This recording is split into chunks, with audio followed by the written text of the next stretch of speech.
Hi. Okay, so today we are going to talk about regressions and specifically least squares regression lines. And we're briefly just going to talk about using technology output and something called regression to the mean. So at times you're going to get basically like computer output from like statistical software. So you're not going to be given data, like a list of raw data, and you're going to just be given, I'll show you, like it'll look something like this, could look something like this. So from this computer output, so this was like a statistical software, basically, you're going to have to kind of pull out information from here. So from this output, you're always going to be able to get the slope of the line, the y-intercept of the line, your r-squared value, and your s value, standard deviation of the residuals. So let's show you a couple different examples and talk through some of this.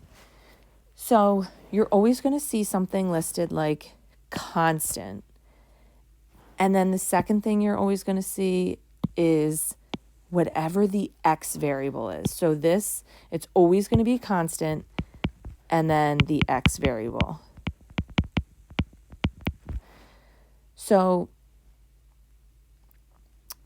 along the line where it says constant, think about like your least squares regression equation.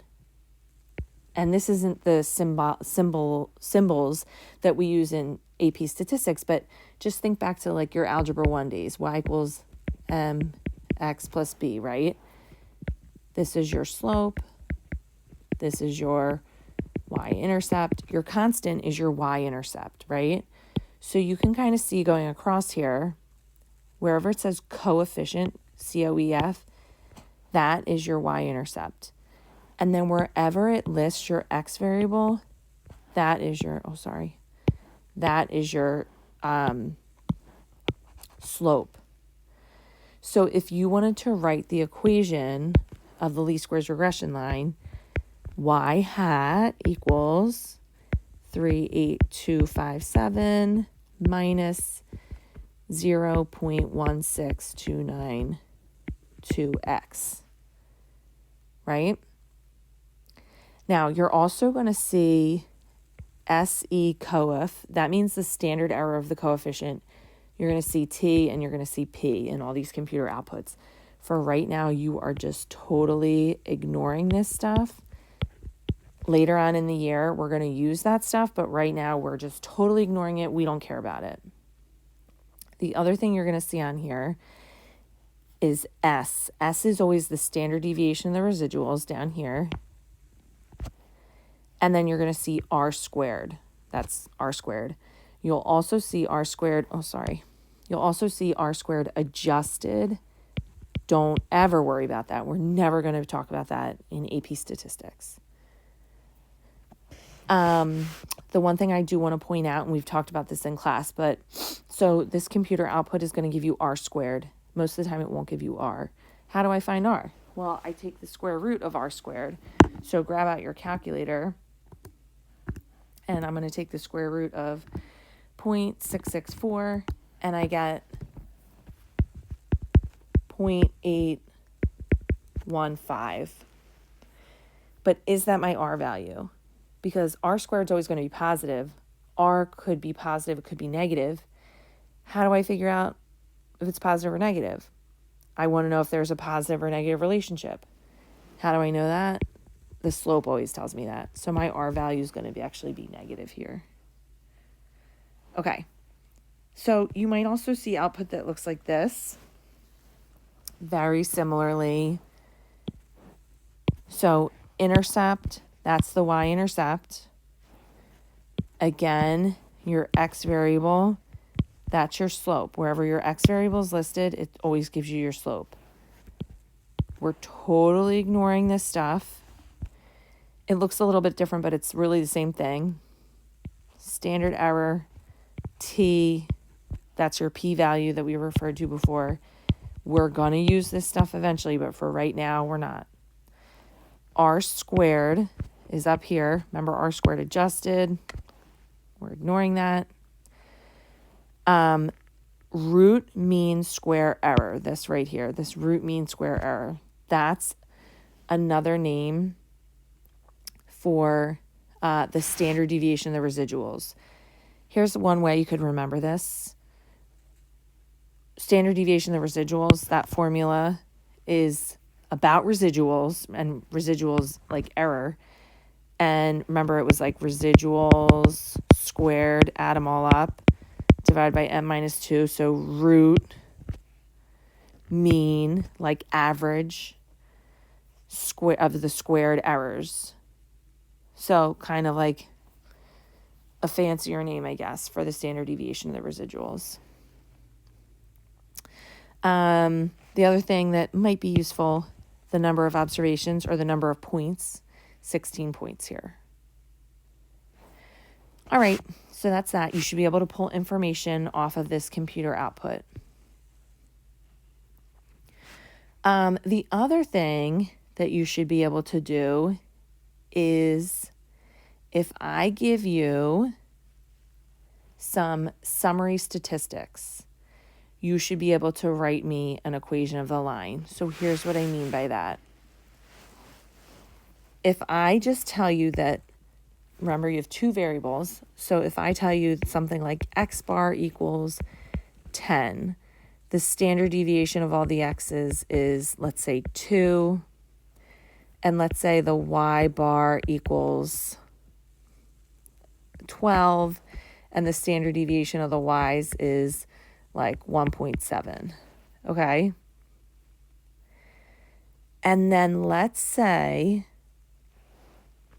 that the r value between these two variables, x and y, is like 0.8. If I just give you this summary statistics, you can actually write the equation of the LSRL, the least squares regression line. Now, here's how you do it. We know, remember we said, fun fact, every LSRL has that point on it. So we know that the point 10, 12 has to be on my LSRL. Now, here's the new part. This formula right here. You need to know that formula. We can always calculate slope by taking the r value and multiplying by the standard deviation of the y's over the standard deviation of the x's. Just one way to kind of help you remember this formula. This is slope, change in y over the change in x's. Might be a helpful hint. Maybe not. So I'm going to plug in 0.8 times 1.7 over 2, right? Type that in your calculator, 0.8 times 1.7 over 2. So my slope is 0.68. And now, honestly, this formula down here, I'm going to tell you, don't even look at that. Don't even write that down. Here's why. Oops, excuse me, sorry. Oh, wrong direction. Here's why. Now that I have the slope and I know this point is on the line, I know that my regression line is like y equals mx plus b, or statistically speaking, y hat equals a plus bx, where b is the slope.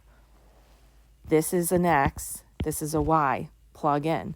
So 12 equals a plus b is 0.68. I know that that point 10, 12 is on the line. And now I'm going to solve. So 0.68 times 10 is 6.8. So 12 is equal to a plus 6.8. Subtract 6.8. So your, so your a value, or in other words, your y-intercept is, what is that, 5.2, right?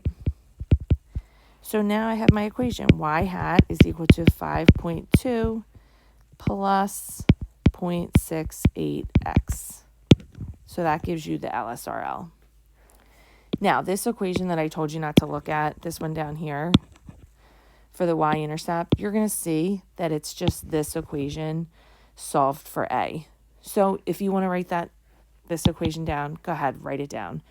But I would tell you not even to write it down. I would tell you need to know this equation here, and then you need to know that this point's on the line, and then you're going to use your algebra skills to plug in and find your equation, your y-intercept for the equation of the line of best fit. Okay. So let's take a look at this graph, and this graph looks crazy. I'm going to talk you through this though, okay? And hopefully kind of explain what regression to the mean is. So you have a bunch of stuff going on here. You're going to notice that you have a bunch of points. So just look at the points. Ignore the red and the blue and the green lines for a minute. Just look at the points. If I were to say describe the relationship between foot length and height, I would say there's a clear, positive, linear relationship between the foot length and the height. Probably looks like moderately strong. I would say probably no crazy unusual points here at all. So with that being said, if you have a least squares regression line, it's this kind of like green line right there. So the equation of the least squares regression line is there, okay? Now let's add in some of these other lines. Remember, we just reminded you, fun fact, every LSRL has the point x bar, comma, y bar. So what we have here, or what they've done, is they've drawn a line. Here's y bar, the mean height. So the mean height is like, I don't know, 172 or something like that. So it's at this value, at that blue line. And then, I don't think I have a purple, but the x bar, the mean foot length, is this purple line right here. Well, where do these two lines intersect? The x bar and the y bar line. Oh, they intersect right here. And where they intersect, look at that. That point falls directly on that green LSRL line, like we know it should, because the point x bar, y bar should be on that line. Okay, so now let's talk about these other two lines. So if I take x bar, so let's focus on x bar for a second. So if I have x bar, I'm just looking at the x values. I find the average x value, and then I find the standard deviation of the x's. So if I take the x bar and I add one standard deviation, I get to this value here. So there's a line right here. So that's just the value of x, the average of the x's plus one standard deviation in the x direction. Okay? So this is what you need to know. When I increase one standard deviation, I'll highlight this as I go. When I increase one standard deviation in the x direction, let's focus on that so far. So when I start anywhere really, but let's start at like x bar, and I increase one standard deviation in the x direction. So this distance here, you can see, is one standard deviation in the x direction, right? Well, how far would I then go up in the y direction? So I get to like here. Remember, I started at x bar, comma, y bar. That's this point right here. If I add one standard deviation in the x, how far do I go up in the y?